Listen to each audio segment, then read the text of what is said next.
السلام عليكم أساطير HD أكشن. بطل فيلمنا النهاردة بيتحول من جندي مقاتل وشجاع لأشهر لص في العالم، وده بعد ما تسبب في قتل أغلب أفراد قريته واللي من ضمنهم كان أخوه الوحيد. فيا ترى إيه اللي خلاه يعمل كده؟ وإيه السر المستخبي ومحدش يعرفه لحد دلوقتي؟ كل ده وأكتر هنعرفه في ملحمة النهاردة.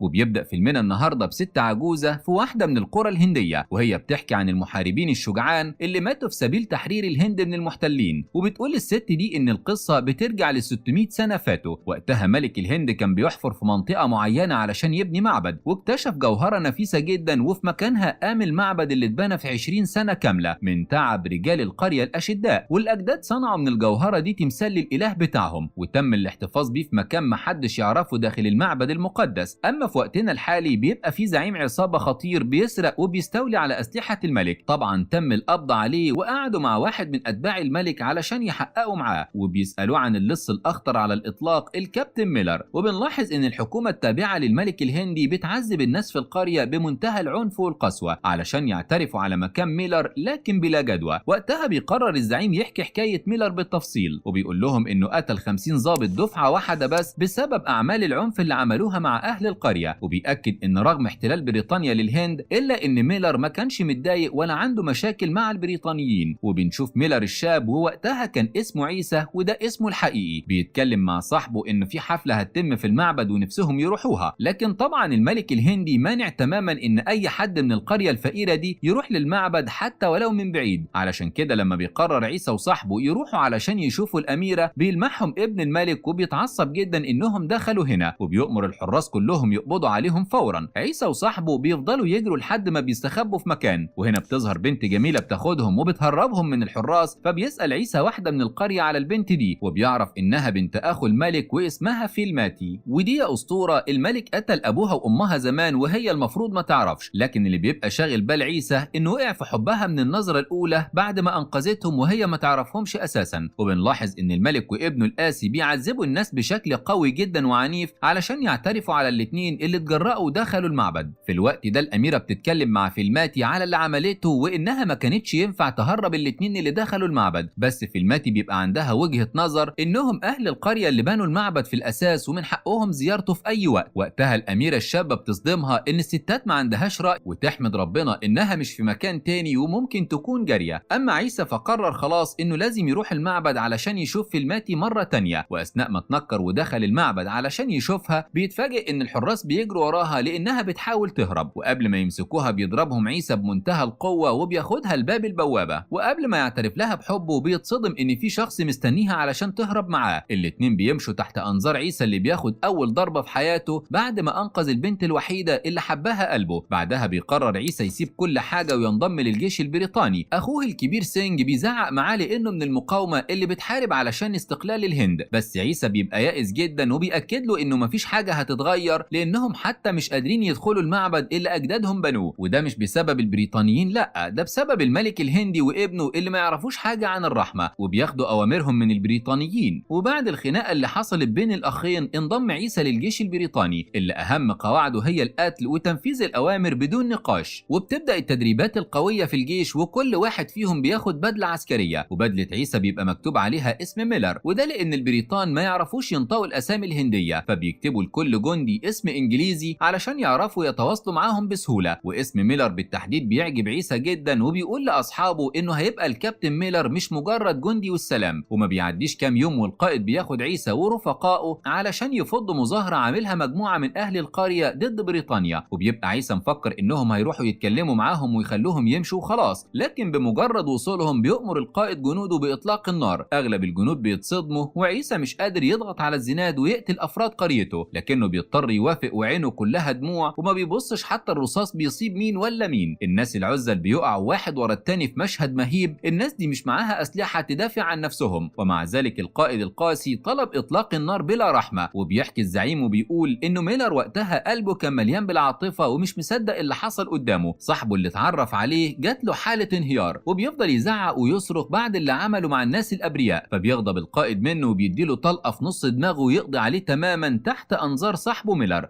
وأول ما القائد بيطلب منهم يرموا جثته ويحرقوها، بيلاقي ميلر الشجاع بيغرس خنجره في صدره وبيرميه في النار علشان يبقى عبرة لغيره من الطغاة. وبيقرر ميلر يقتل نفسه بعد اللي حصل ده، لكن صاحبه رافي بيمنعه على آخر لحظة وبيطلب منه يهرب لأنهم خلاص مش هيسيبوه. ولما بيفكر يرجع القرية لأخوه، بيتفاجئ إن أخوه كان موجود في المقاومة اللي حصلت دي ومات وسط اللي ماتوا. ميلر بياخد صدمة حياته لما بيفهم إنه ممكن يكون قتل أخوه بدون قصد. أهل القرية كمان بيزعقوا مع ميلر وبيلعنوه في كل مكان وبيطلبوا منه يمشي وما يرجعش تاني أبدا. وبيعيش ميلر وحيد في الغابات كأنه جسد بلا روح وما بقاش عنده حاجة يخسرها خلاص. وبيكمل الزعيم حكايته وبيقول إنه في يوم كان بيسرق أسلحة هو وعصابته وتعرضوا لإطلاق نار من مجموعة بريطانية. وقتها ميلر شاف اللي حصل ومن مسافة بعيدة جدا بيضرب واحد من الجنود بطلقة في نص دماغه بمنتهى الدقة. ورغم إن الدنيا مقلوبة على ميلر وممكن ده يعمل لهم مشاكل، إلا إن الزعيم شاف إنهم محتاجين حد زي ميلر معاهم في العصابة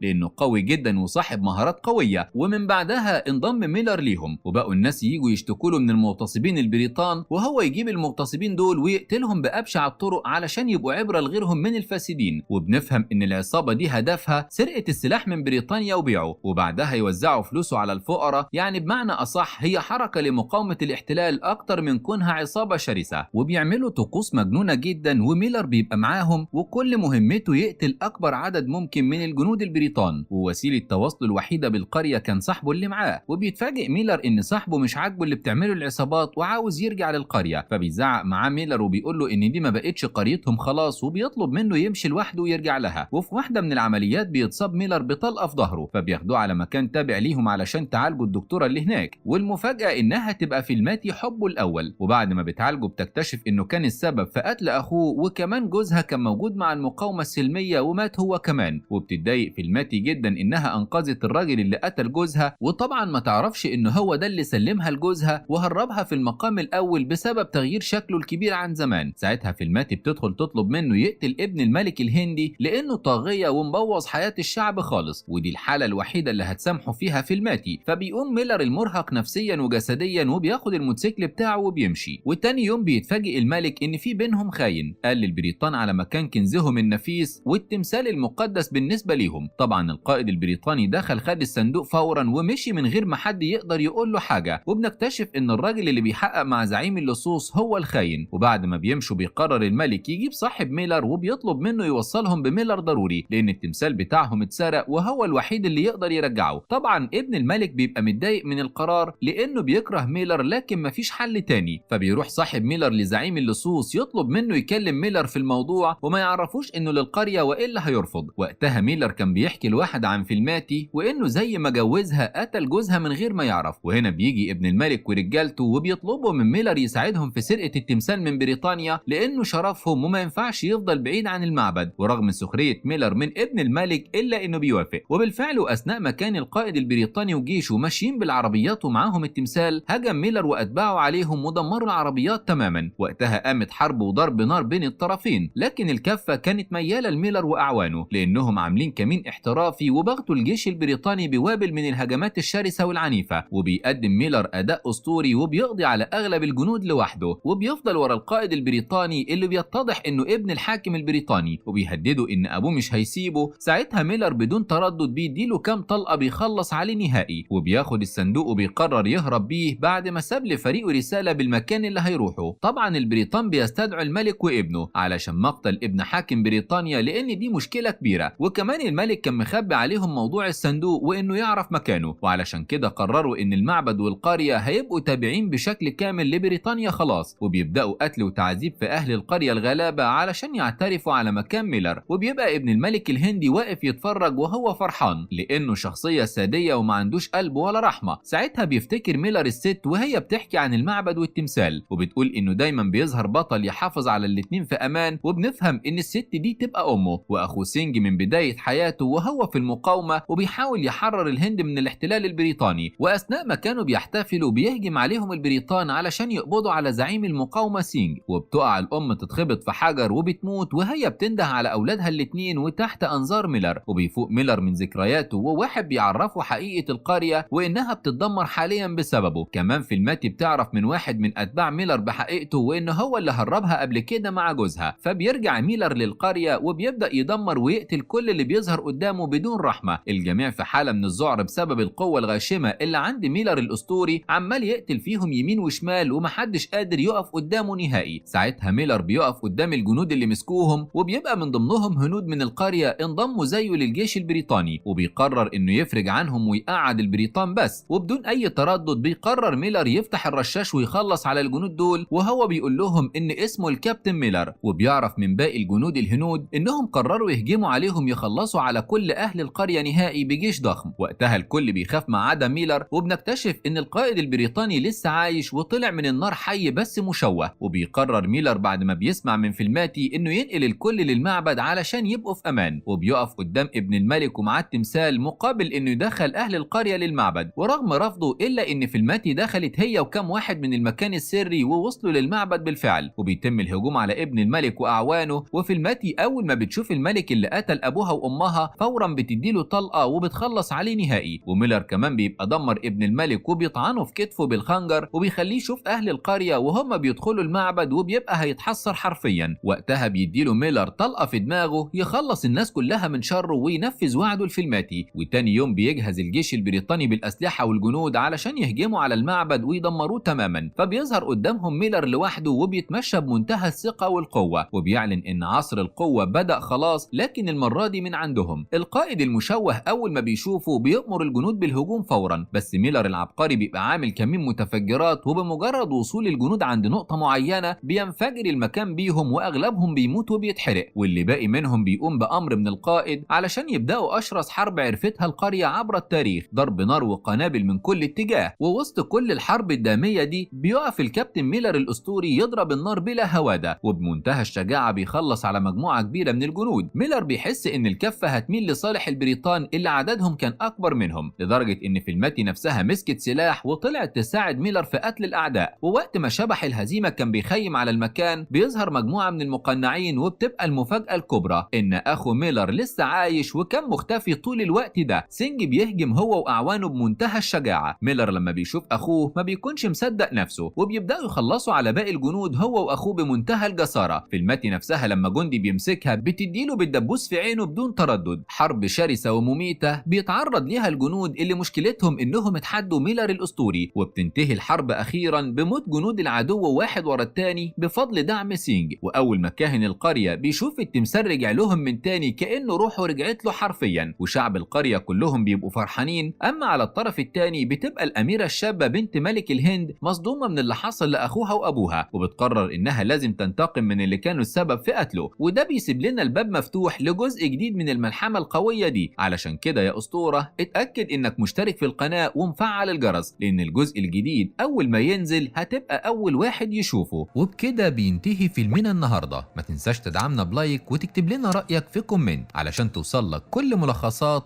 HD أكشن.